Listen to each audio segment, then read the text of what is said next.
It's estimated over 150,000 people have been killed in the ongoing proxy war raging between the Sudanese Armed Forces and the UAE-backed Rapid Support Forces paramilitary group.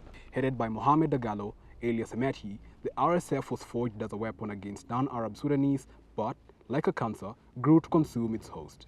Its impact now extends past Sudan and into the wider region, as far as Yemen, the Central African Republic, Libya, Chad, and Niger.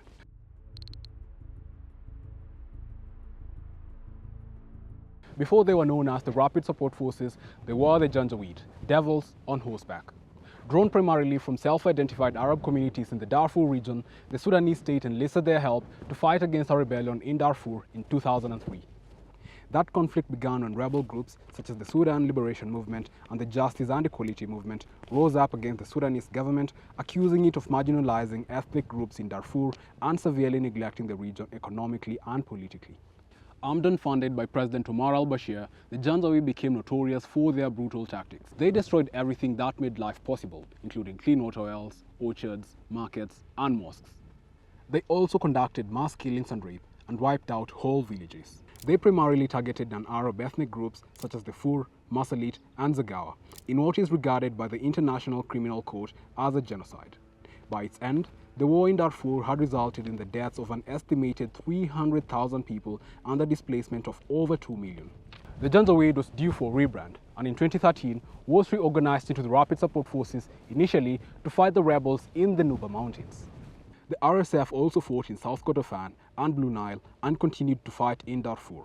The same crimes committed against Darfurians in 2003 were at this point characteristic of the RSF, with Human Rights Watch accusing it of a campaign of forcible displacement, murder, pillage, and rape on hundreds of thousands of civilians. After the ouster in 2019 of longtime ruler Omar al-Bashir by the Sudanese military and the Rapid Support Forces, RSF played a key role in the transitional government, with Hemeti becoming deputy head of the Transitional Military Council.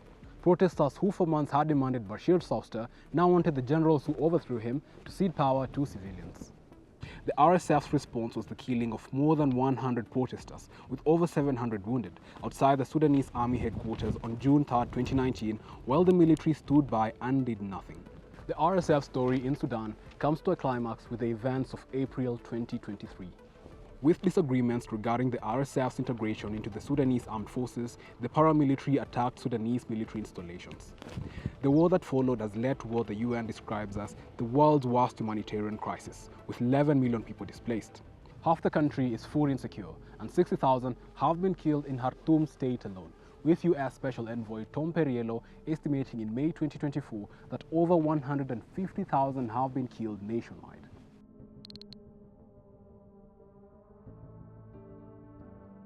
The Janjaweed's destabilization efforts have not been restricted to Sudan.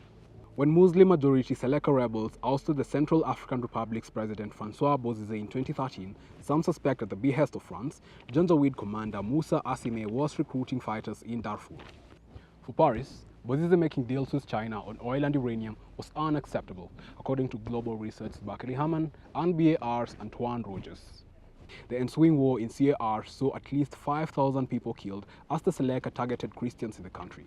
In response, Christian militias known as the Anti-Balaka were formed, which conducted reprisal attacks that included the killing of thousands of Muslim civilians. Even after a peace deal was reached in 2019, the RSF continued to sell weapons, equipment, and pickup trucks to CAR Seleka militias, a build-up that risked upending the peace. Mohamed Dagalo also repeatedly met with Khartoum-based CAR militia leader Noordin Adam in the same year. CAR never had a history of intra-religious violence before the RSF showed up in 2013.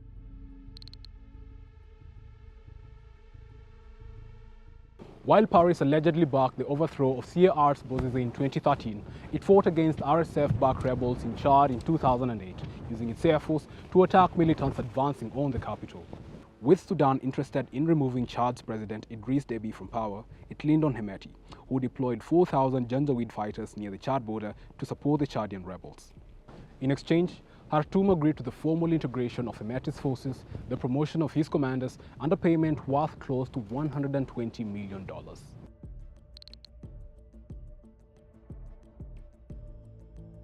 With sanctions, diminished oil reserves following the breakaway of South Sudan, and instability at home, Sudan's Omar al-Bashir was incentivized to participate in the Saudi UAE intervention in Yemen, launched in 2015 with the two Gulf states funding his soldiers, mostly drawn from the RSF.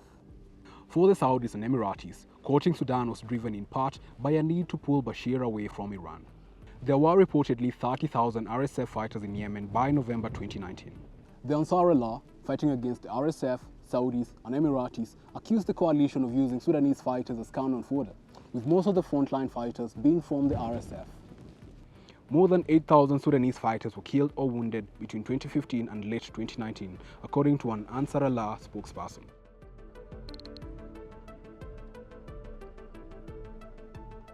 The war in Yemen increased the Mercenaries' profile in the Gulf, where he cultivated relationships with the elite in Riyadh and Abu Dhabi. 8 years after the overthrow of Muammar Gaddafi, the Emiratis found use for his mercenaries in Libya. The RSF fought on the side of UAE-backed General Khalifa Haftar.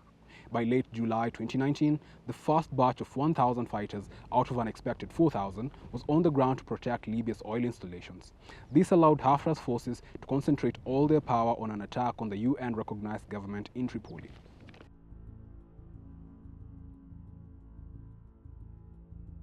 In addition to the Saudis and Emiratis, the RSF also has the EU as a foreign benefactor.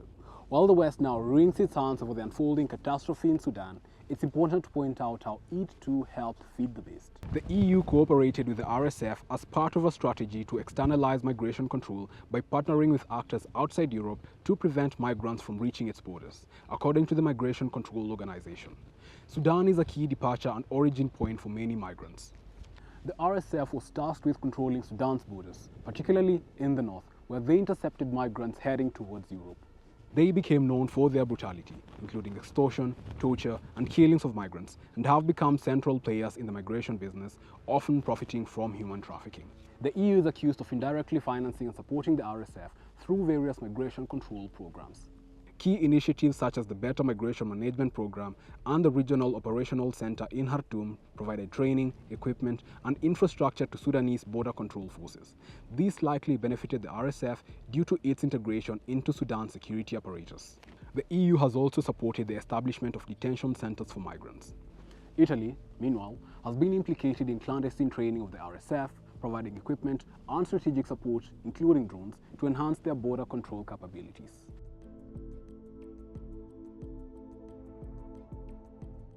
This much muscle needs significant maintenance, and for many in Sudan, it has come at a steep price. The RSF is a key player in mining and exporting Sudan's most valuable commodity and top export, gold, primarily to the UAE. Official records only indicate a fraction of the outflow, as much of the gold is smuggled out of Sudan. The RSF dominates key mining areas such as Jebel Amer in Darfur and operates through companies like Al Junaid, owned by RSF leaders and their families and based in the UAE. This control allows the RSF to generate funding for its military operations and maintain financial independence from the Sudanese government. RSF leader Hemeti even offered $1 billion to help stabilize the central bank at one point. The RSF's gold mining operations have had severe consequences for Sudan. Local communities face exploitation, environmental degradation from toxic chemicals, and violence as the RSF displaces people to maintain control over mining areas. The group's economic power has also fueled conflict, with gold revenues used to purchase weapons and finance military campaigns against the Sudanese armed forces. The Rapid Support Forces carry with them a legacy of violence, exploitation, and destabilization, a stark reminder of the consequences of unchecked power. The complicity of the international community, including the Saudis, the UAE, the EU, and the African Union, whether through direct support or silent acquiescence, has only enabled this cancer to spread further, and the wider region will likely remain trapped in a cycle of suffering with no end in sight.